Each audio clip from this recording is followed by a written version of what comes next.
जब भी लोग ग्रुप बना करके ध्यान करते हैं और ध्यान के दौरान ओमकार का एक साथ जाप करते हैं तो ये ओमकार की महाध्वनि एक अलग ही प्रकार के कंपन को जन्म देती है, जिस ध्वनि की महाऊर्जा इतनी तीव्र होती है कि ये मानसिक और अशुद्ध चेतना के सभी विकारों और नकारात्मकता को जड़ से मिटा करके रख देती है। अगर आपने असल में कभी ग्रुप में इसका आंख बंद करके जाप किया है तो आप ये जानते ही होंगे, और अगर आप नहीं जानते तो आप खुद एक बार आंख बंद करके इसे सुन लो।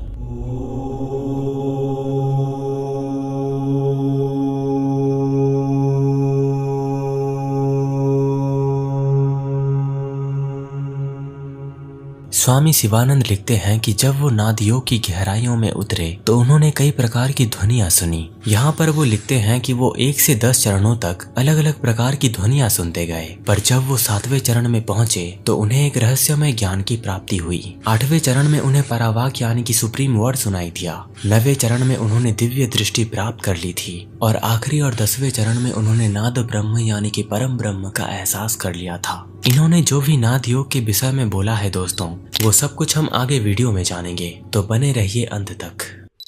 तो युगों पुराने उपनिषद की गहराइयों में मुझे संस्कृत का एक श्लोक मिला जहाँ पर लिखा हुआ था, एकम सद्विप्रा बहुत वदंती, अर्थात सत्य तो सिर्फ एक ही है पर ज्ञानी उसको अलग अलग तरीके से वर्णन करते हैं। और इसका असल उदाहरण आप आज के समाज में भी देख सकते हो। कोई उसको प्रकृति में ढूंढता है तो कोई उस अनंत आकाश में। रास्ते हजार हैं दोस्तों पर मंजिल सिर्फ एक। समाधि आखिर क्या है दोस्तों? एक ऐसी स्थिति जहां पर प्योर कॉन्शियसनेस का एहसास होता है, जो कि मन और शरीर के परे वाली स्थिति है। कोई इस स्थिति को ध्यान के अभ्यास से पा जाता है तो कोई योग के बल पर। हजारों प्रकार के तरीके हैं जिनमें से आज हम ध्वनियों की दुनिया में उतरेंगे, जहां पर हम अनंत काल से बज रही अनहद नाद ध्वनि के विषय में भी बात करेंगे। तो नाद योग क्या है दोस्तों? गहराई से अगर मैं इसका वर्णन करूं तो ये एक प्रकार का प्रवाह है। नदी जिस तरह प्रवाह होती है, ध्वनि भी प्रवाह होती है। योग का अर्थ तो आप जानते ही हो, जिसका अर्थ है मिलन। इसी प्रकार बनता है नाद योग, अर्थात जब ध्वनि के जरिए व्यक्तिगत मन या चेतना ब्रह्मांडीय चेतना से मिलन करता है, यही प्रक्रिया को नाद योग कहा जाता है। आपने खुद भी ये महसूस किया होगा कि जब हमारा मन अशांत हो जाता है या नकारात्मक से भर जाता है तो हम अक्सर अलग अलग प्रकार की ध्वनियां और संगीत सुनते हैं जो हमारे मन को बहुत आराम पहुंचाता है। उसी प्रकार एक बेहद ही खास तरीके का नाद हमारी अशुद्ध चेतना को शुद्ध करती है और शब्द ब्रह्म से मिलन करवाती है, नाद योग या साउंड मेडिटेशन के जरिए। अब आप ये जान लो कि आहत नाद और अनहद नाद आखिर है क्या।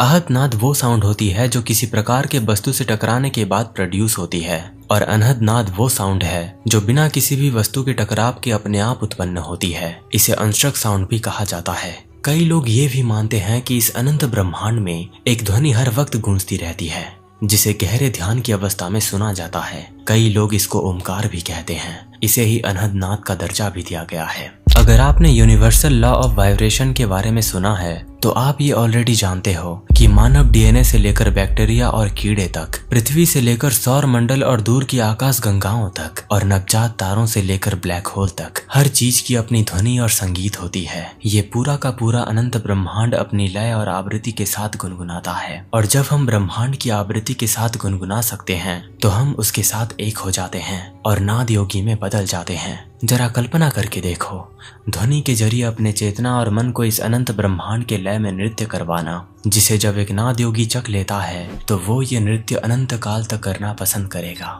नाद योग के मार्ग पर शरीर स्वस्थ होता है, मन अपना संतुलन पुनः प्राप्त करता है और व्यक्ति पूर्ण रूप से कार्यशील व्यक्ति बन जाता है, जो खुशहाली के भावना के साथ जीवन व्यतीत करता है। साउंड एक प्रकार की औषधि है दोस्तों। जिस प्रकार कुछ लोग जीते हैं संगीत में और मरते हैं संगीत में, उन लोगों के लिए संगीत ही सब कुछ होता है। वेदांत में ध्वनि या नाद ध्यान को आत्म साक्षात्कार का सबसे शक्तिशाली मार्ग बताया गया है। ध्वनियों की ये अनंत दुनिया जो बहुत ही सूक्ष्म स्तर पर कंपन करती है, जो अनंत शांति से भरपूर है। इसका कारण ये है दोस्तों कि शरीर के सूक्ष्म जगत और ब्रह्मांड के स्थूल जगत को बनाने वाले 5 तत्वों में से अंतरिक्ष तत्व सबसे मौलिक है। अंतरिक्ष कान से जुड़ा होता है और कान ध्वनि को ग्रहण करता है। इसी तरह ध्वनि गंध, स्वाद, दृष्टि और स्पर्श की तुलना में सभी का मूल अनुभव है। यह दूसरों की तुलना में सबसे अधिक सटीक है। मरने की प्रक्रिया के दौरान सुनने की शक्ति सबसे आखिर में गायब होती है। इसीलिए दुनिया भर के विभिन्न आध्यात्मिक परंपराओं में जब कोई मर रहा होता है तो शास्त्र पढ़े जाते हैं और पवित्र मंत्रों का जाप किया जाता है। इससे मरने वाले व्यक्ति को शांति मिलती है। तिब्बती बौद्ध धर्म में the book of living and dying ऐसी ही एक परंपरा का उदाहरण है। The book of living and dying में ठोस और व्यापक निर्देश हैं, जो किसी व्यक्ति को शांतिपूर्वक मरने, स्वतंत्रता प्राप्त करने या अच्छे पुनर्जन्म के लिए मार्गदर्शन करता है। नाद योगी शिवानंद ने इस महायोग को बहुत आसानी से और सरल शब्दों में बताया है कि इसको आखिर कैसे करना है। पद्मासन, सिद्धासन या सुखासन में बैठ जाएं। कानों को अंगूठों से बंद कर लें। इसे वैष्णवी मुद्रा कहा जाता है। 1 या 2 महीने तक प्राणायाम का अभ्यास करें। आप 10 ध्वनियों को स्पष्ट रूप से सुन पाएंगे और आत्मा के संगीत का आनंद ले पाएंगे। आप जो भी ध्वनि सुनोगे वो आपको सभी बाहरी ध्वनियों के प्रति बहरा बना देगी। सांसारिक विचारों का त्याग करो, अपनी वासना पर नियंत्रण रखो, सभी प्रकार के विषयों के प्रति उदासीन बनो, यम या सदाचार का अभ्यास करो। अपना ध्यान उस ध्वनि पर केंद्रित करो जो मन का नाश करती है। ध्वनि हाथी मन को नियंत्रित करने के लिए एक तीक्ष्ण अंकुश का काम करती है, जो कामुक विषयों के आनंद के उद्यान में घूमता है। जिस प्रकार मधुमक्खी शहद पीती है, वह गंध की परवाह नहीं करती है, उसी प्रकार जो मन ध्वनि में लीन रहता है, वह कामुक चीजों की लालसा नहीं करता है। स्वामी शिवानंद ने उस 10 ध्वनियों का भी जिक्र किया है दोस्तों, जिसको उन्होंने नाद योग के दौरान सुना था। तो आप भी जान लो कि वो 10 ध्वनियां आखिर हैं क्या।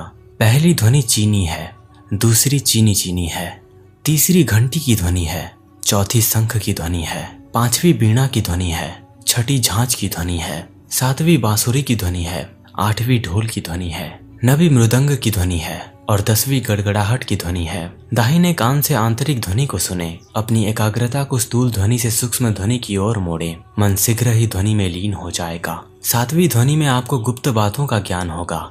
8वीं में आपको पराभाग सुनाई देगा। 9वीं में आपको दिव्य चक्षु प्राप्त होंगे और 10वीं में आपको परम ब्रह्म की प्राप्ति होगी। ध्वनि मन को अपने में समाहित कर लेती है और मन ध्वनि के साथ एक हो जाती है, जैसे दूध और पानी। यह ब्रह्म या परम सत्य में लीन हो जाता है, तब आप शाश्वत आनंद को प्राप्त करोगे। तो ये था दोस्तों स्वामी शिवानंद के द्वारा दिया गया वो गूढ़ ज्ञान। दोस्तों, हमारी दुनिया में वाणी और भाषा ने अपने सौंदर्य और कामुक गुणों को खो दिया है। प्रेम, आत्मा, ऊर्जा, जुनून और चेतना जैसे शब्द अंतहीन और यांत्रिक रूप से दोहराए जाते हैं। इनका शरीर और मन पर कोई प्रभाव नहीं पड़ता और वे जो दर्शाते हैं उससे संबंधित नहीं होते और परिवर्तन और रूपांतरण लाने के लिए हमारी भावनाओं को नहीं जगाते। नाद योग हमें ध्वनियों, भाषा और शब्दों के कामुक और आध्यात्मिक गुणों को खोजने में मदद करता है। तो उम्मीद करता हूँ दोस्तों कि आपको ये वीडियो पसंद आया होगा और नया कुछ जरूर सीखने को मिला होगा। अगर आप मेरी किताब रक्त, ध्यानम और माया की 27 कहानियों को पढ़ना चाहते हो तो उसकी लिंक मैंने नीचे दे दिया है। तो मिलते हैं दोस्तों अगले ज्ञानजनक वीडियो में। आपका मूल्यवान समय देने के लिए धन्यवाद।